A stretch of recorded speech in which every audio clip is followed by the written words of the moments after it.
If I can get, a one-on-one relationship with someone who's creating the content, then I have a better chance of actually working with them on audio than going up against 100 other people in this pool of auditions for one script. I don't believe that AI is at the point now where it can fully replace a human voice. It can't infuse audio with empathy or compassion.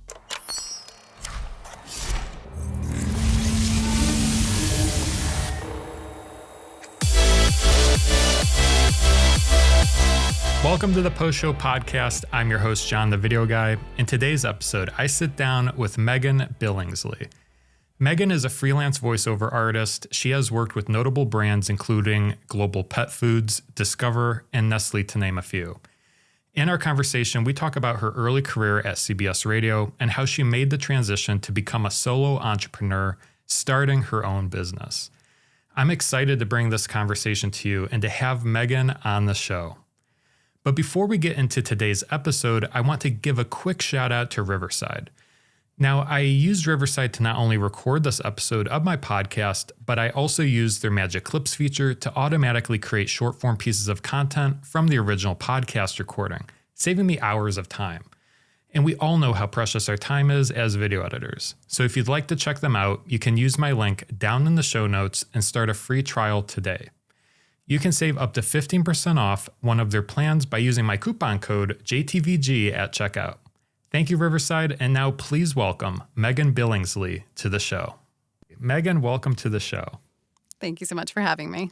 Thank you for being on today's episode. Like I mentioned to you, you're the first person that I have on in the voiceover world, so I'm really excited for our conversation. I think to get started, let's hear a little bit about your backstory, how you got into voiceover work, kind of like where it all began for you. Tell us a little bit about yourself. Sure. Well, I was a wee young one in California, born in, just kidding. No, it's kind of maybe a typical story for many people who get into voiceover. I was in radio for a long time. So I did some radio classes in college and then moved into an internship from there at a local radio station and was in radio for about 20 years.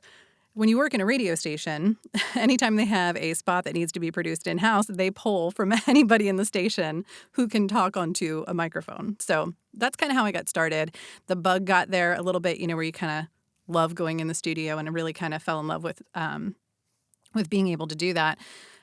So I decided once I was ready for a career change, let me just see if it's possible to explore voiceover more. It started out as kind of a means to an end, like a way to bridge the gap financially. I sought out, freelance gigs for years. And then eventually that just started building more and more. And the more I learned and the more I did, it eventually became something that I felt I could make the leap into full time. And so I've been doing full-time voiceover now for 2.5 years. And it's not something I ever expected to do, but I love it. It's really cool. Awesome. How did you get into radio to begin with? It started off, honestly, with an elective in my college course that I was taking for communication. So I took some classes there. I was on the university radio station, and then there was an internship at the local radio station down the street, which was a male entertainment talk station. But I was interning in their sales and promotions department. And then from there, I just moved up into promotions and marketing at the time, it was CBS Radio DC. They've since been bought out and they're different now. But that was a lot of fun. And then I shifted to another radio station when we moved. My husband and I moved. And so we moved to another radio station where I actually did some on-air work. Was a co-host for the afternoon show and then the morning show. And it's fun. The one thing about radio is that no day is the same. Every single day you do something just a little bit different. That's really cool. Awesome. Well, you started your own business. Tell me, how was that process, transferring, working, at a radio station, then you're out on your own? What was some of the challenges that occurred during that transition? It's a lot different to be a full-time voice artist versus somebody on the radio who does voice work on the side. I think being at the radio station gave me sort of this false sense of security, like, I know what I'm doing. I can go out there. I do radio all the time. I can, just kill it from the start. And that's not actually what it's like when I first got into it. I had to relearn how to sound like I was having a conversation using somebody else's words, as opposed to when I was on the morning show, I would just talk with my co-host and we would sound natural and conversational because we were having a conversation. But to take someone else's script and actually make it sound like it's my own voice, that was a lot harder than I ever expected it to be. So there was a huge learning process, lots of classes, lots of workshops, working with different people in the voiceover industry, coaches, things like that, to kind of get me in the right headspace and get the right sound to be successful as a voice artist. So that was just from the skill side of things. And then learning how do I have a sound space? Where am I going to record? How does that work? And then actually launching the business. That was a whole separate side of everything, the financial and legal side of launching my voiceover business. Yeah, definitely. And I can speak to that too, because I just launched my own business this past year. I used to work for a company for 9 years and went out on my own as a freelancer. And it is a big transition. There's a lot of learning curves. So you built your own at-home sound studio. Tell me how that went. That's really cool that you design your own space. Sort of, yeah. So I've gone through, and I'm in my third recording space. The first one started out, it was just a room in our house. And my husband's a musician. He had a room that was dedicated to like his synths and stuff like that. So that was where I started recording, but it wasn't sound treated enough to do vocal recordings. Like the cars passing outside, you could that sound would bleed into the room all the time. So then I moved into our closet, which, you're surrounded by clothes, so you have a little bit of a buffer, but it still wasn't the ideal setting. And then I actually lucked out because I found somebody on Facebook who was selling their prefab booth just down in North Carolina. So it's one state. I'm in Virginia. So we drove 4 hours to pick up somebody's booth. So it's from vocalbooth.com, which is, they do prefab things. You basically just take their pieces, put them together. So it's a 5x7 treated studio space. And that's where I've been now for 2.5 years. And that made all the difference. Like everything sounds clearer. Once the equipment got upgraded, everything just sounds more professional. I feel like I can play with the big dogs now. I'm like, okay, my sound is good. Wow. Yeah, that is really cool. It kind of was one of those opportunities that you're able to get, because I feel like designing and creating it from scratch, that would be like a whole process. Yeah. I know a lot of people who have done that, like literally with the 2x4s and going out and buying the foam. And I probably could have done that if I had really had the need to. So no, I'm very grateful that this actually kind of fell into my lap. Yeah. And then for microphones and other equipment, what are some of the other equipment that you have in your studio? So right now, the microphone that I'm using right now is a Neumann TLM 103, which is the best mic that I've ever worked with. It's good for my voice. It makes my voice sound warm, and it's a nice clear sound. I've worked with other ones. I have a Neumann U87, which is a really nice top-of-the-line industry standard microphone, but it doesn't make my voice sound as warm, so I don't use that one as much. I used to record with a Rode N1A, I think is what it is. That was a good microphone, a good, mid-range, I guess, for me. Before that, I actually started with a Blue Yeti, which I do not recommend for professional voice work, but it was good enough to get me started when I was doing just like gig work in the very beginning. How much would you say, I'm kind of curious since I'm kind of a novice in the voiceover world, how much does the microphone make a difference for professional voiceover work? It makes a huge difference. My voice on one microphone could sound incredibly different from a different microphone. So actually, this is funny. This just came up the other day. I had a client that I did work for 3 years ago who needed to update some content. And well, since then, my studio and everything had changed. And so I sent them a comparison. I can't just change one line and insert it because this is how different it sounds. And it is incredibly different.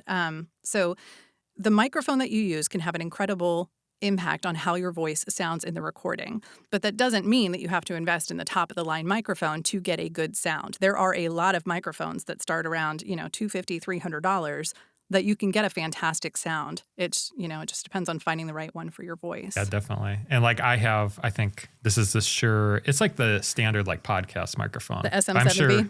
Yes. There we go. But I'm sure our listeners can hear the difference between your microphone and my microphone. There's just like a clearness or a crispness, in your microphone. So it's interesting. Yeah, the Shure is a very popular microphone. I do have one of those. I've only ever recorded with it once, but yeah, it's very, very popular.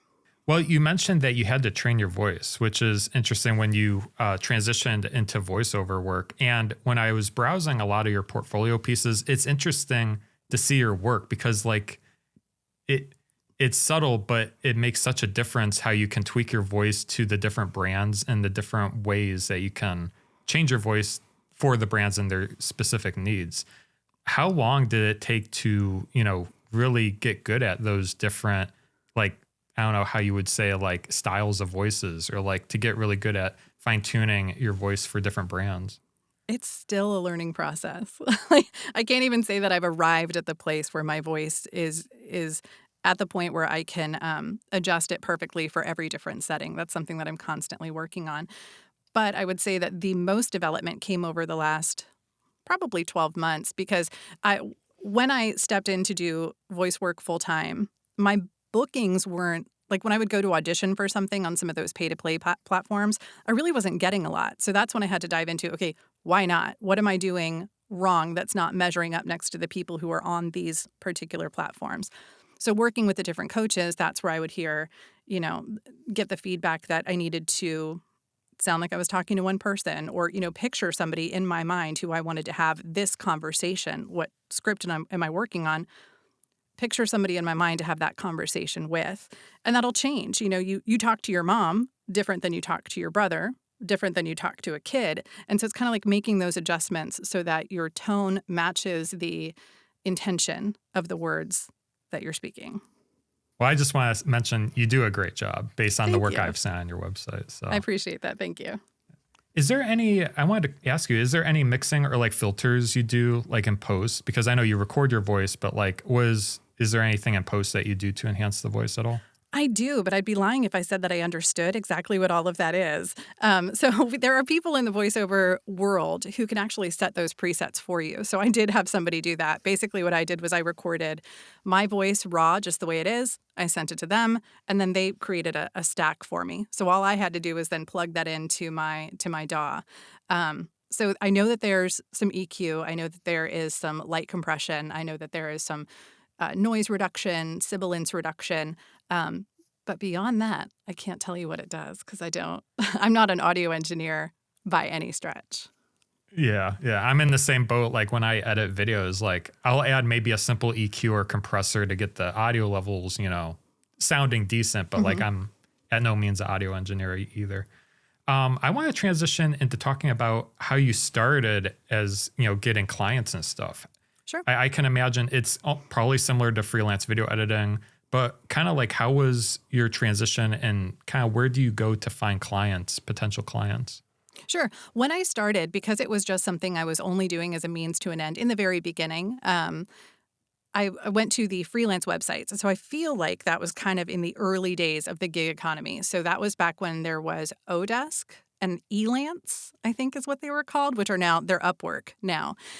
So that was actually my bread and butter for the first several years that I started doing freelance voice work. It was all through Upwork. And then I jumped into Fiverr. I didn't have much success in Fiverr until much later, but it was kind of the same sort of concept. It wasn't until I went maybe a few years under my belt at that point, maybe like 2018, 2019, that I started trying voices.com and getting into other pay-to-plays. Bidalgo, I worked with them a little bit. I tried some others, but those were, I think, the two, what I would consider at this point, one of the larger pay-to-play platforms. I started working with those. And then now I'm on Voice 123, and those are probably the main audition spaces. But outside of that, what I've been focusing on is direct marketing. So actually reaching out to video producers, reaching out to content creators, production houses, agencies directly. Because if I can get, a one-on-one relationship with someone who's creating the content, then I have a better chance of actually working with them on audio than going up against 100 other people in this pool of auditions for one script. So that's been my focus lately. Yeah, definitely. And you reached out to me a few months ago, and I thought that was a very interesting idea too, because like, especially being video editors, if we quote work with clients and they have us edit a video, if they need someone, for a voiceover, I always keep you in mind just in case, if they didn't, account for that part of the project, you know what I mean? Exactly. Yeah. And I do work with a lot of video producers in that same capacity. So they focus on the visuals, but they don't have an in-house voice person. So then they reach out to me when they have a project that fits. So that's, I would say, when it comes to my direct clients, that's the bulk of my direct client base right now. Yeah. And I can speak to the fact that I tried Upwork and Fiverr, and it is very competitive, at least in this day and age. Yeah. What tips would you have for someone that's starting out maybe Oh. as a freelancer on those websites? Would you say, has it changed since you've started to now, would you say?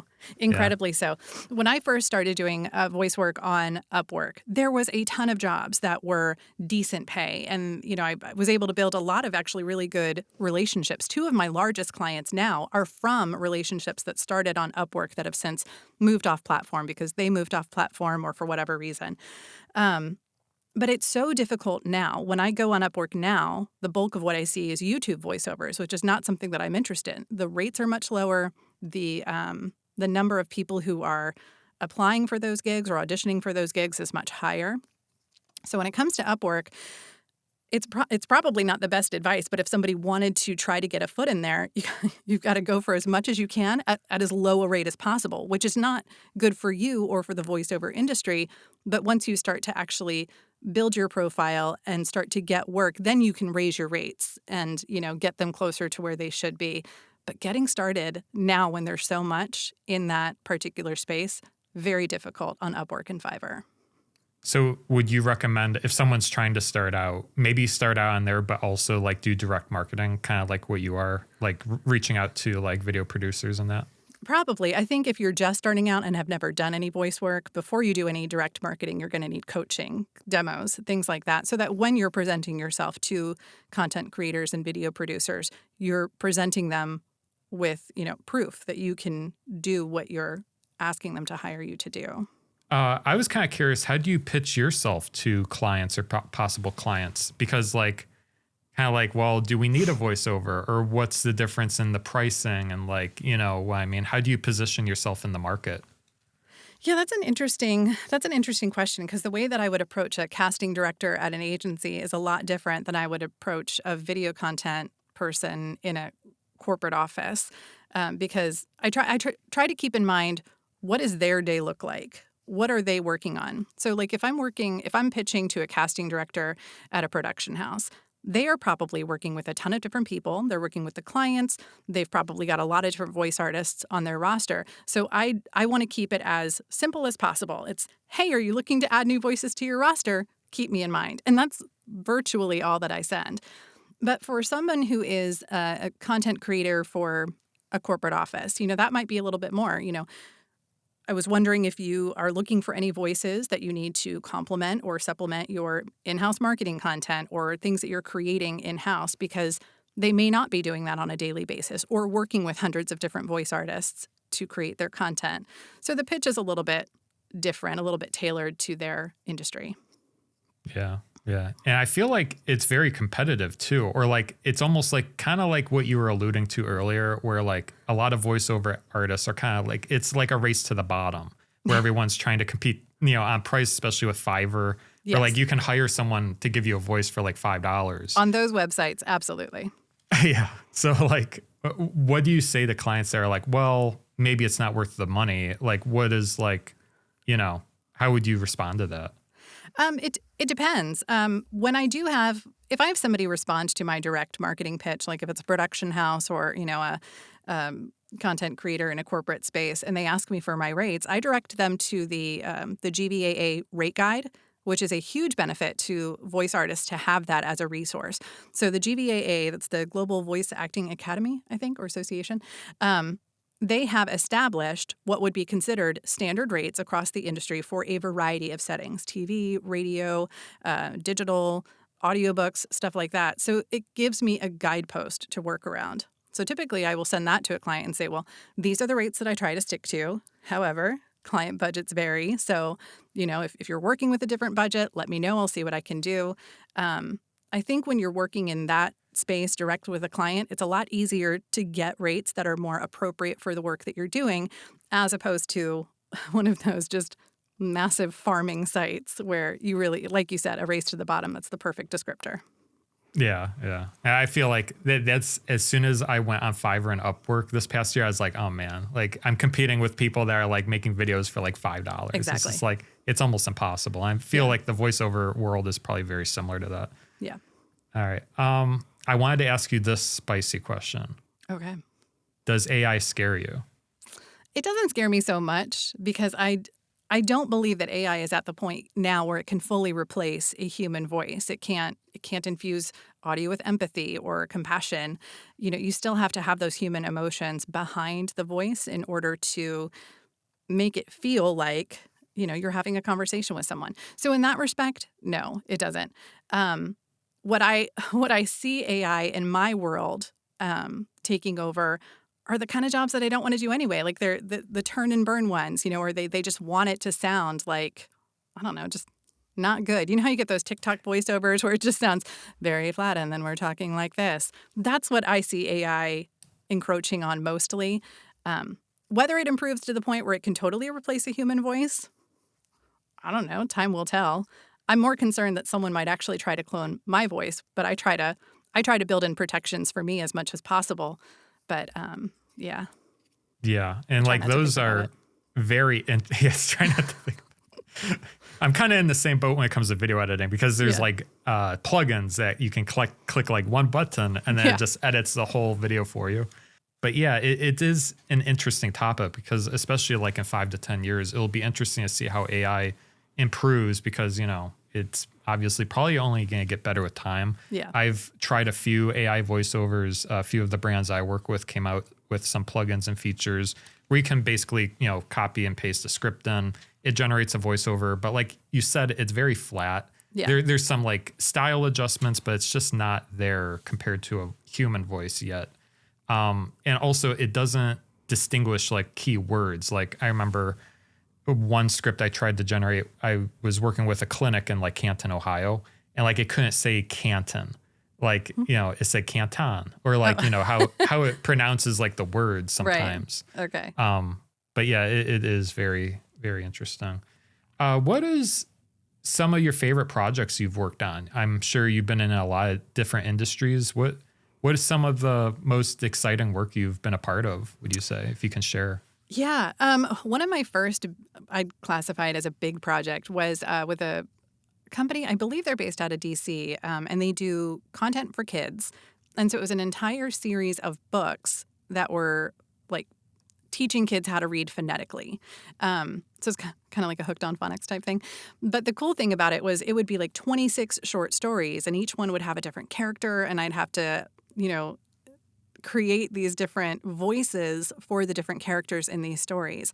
And at that point in my career, it was something I'd never done before. So it was a lot of fun. I got to play with it a lot. And so that was really fun. I haven't done a whole lot of stuff like that since. It's something that I'd love to get back into, doing those character voices. So that was a lot of fun. That was exciting. I've also worked on some decent, whenever I can work on a brand name where I'm like, I know that one. When I recorded a spot for Discover, I did something with Rogers and Hollins Jewelers, things like that. I'm like, hey, I know that in my real life. That's really exciting. So I would say that those are the most fun. And then I do a lot of other cool things. Like there's one client that I work with, and from what I can tell, their entire purpose is to create like college and career prep courses for kids who are in junior high and high school. And while the project itself might be, it's a long e-learning thing, so it could take me an hour, which can feel like a slog, but the content is really cool. Like through reading these, I'm actually learning a bit about coding or learning a bit about 3D animation. So those are fun because it's like I feel like I'm getting something out of it while I'm doing work for someone else. Yeah. And that's really cool, especially your first story of like you have to do the different characters. I feel like that's really fun to try to like, you see like the visuals and then to match like what they would sound like. You know what I mean? Yeah, that was a lot of fun. Yeah. And then also to see ads or like to see those ads and then be like, oh, wow, that's my voice. And to see out in the world, I bet that's pretty cool. Yeah. Awesome. Well, what are your plans for the future, Megan? Do you plan on scaling your business? Do you plan to just stick with the clients you like to work with? Kind of like what is your mission and vision moving forward? Definitely to grow, as much as possible. I'm at a place now where I'm trying to improve my craft as much as possible so that I can do more of the commercial stuff. I like doing corporate voiceover. There's a lot of opportunities in corporate voiceover, which I would say is the bulk of what I do. The commercial can be so much fun. I'd like to be able to be in that position where I'm listening to the radio or watching TV and, oh my gosh, that's my voice. I haven't had that yet, except on my own radio stations. That was different. So I would like to do that. But as far as the character side of things, I do want to try to get into that a bit more. So I did connect earlier last year with a group that does kid stories on Spotify. So I've done some stuff for them. It's not like a big role or anything. It could be maybe 2 lines in a 30-minute story. But more stuff like that. Working with coaches who can help me tap into those different genres to bring the best out of me. That would be exciting. So yeah, trying to go into different genres, even video games, stuff that I'm not currently doing or trying. I want to try to expand my base as much as possible. Yeah, that would be really cool. Is there any industry you wouldn't want to go into, or like any job that you'd be like, nah, I don't really want to do a voiceover for that? Dubbing. I'm not interested in dubbing anything. Trying to match my voice to like the mouth movements on screen. I've tried it once. It is so difficult. So yeah. I can imagine that. Yeah, trying to do that. And then you're like, well, it's not there. I can imagine the client revisions. It'd be like, well, it's just like, yeah. Exactly. Yeah. Yeah. Oh, that's really cool. Awesome. Well, I want to thank you for joining me on today's episode. If people are interested in hiring you or reaching out to you, how can they do so? Sure. My website is meganbillingsley.com. So it's first and last name.com. Very easy. I've got demos there. There's a contact form there. So very easy to find and connect. Awesome. And for those that are listening or watching, I'll leave that down in the show notes below. Feel free to go contact Megan. Megan, thank you for being on the Post Show podcast today. It was a pleasure to have you on. It's been fun, John. Thank you so much.